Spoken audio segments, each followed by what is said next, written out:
Hi, in this tutorial we will learn how to add not null to a column. So what we want is we don't want the column to have null value in any of the rows. So how will you do that?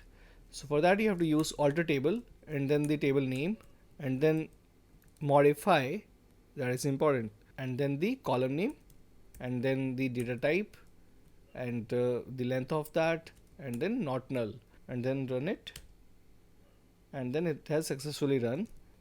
Now if you want to see the structure of the table, then you can just use dsc and then videos list, which is the table name, and then you can see that we have the null as no. So this particular column cannot have a null value, and this is what we wanted to achieve.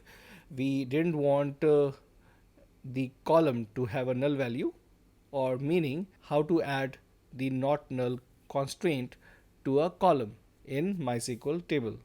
Thanks so much for watching this tutorial. If you liked it, please subscribe to our YouTube channel, and if you didn't, then leave a comment so that we can improve it further.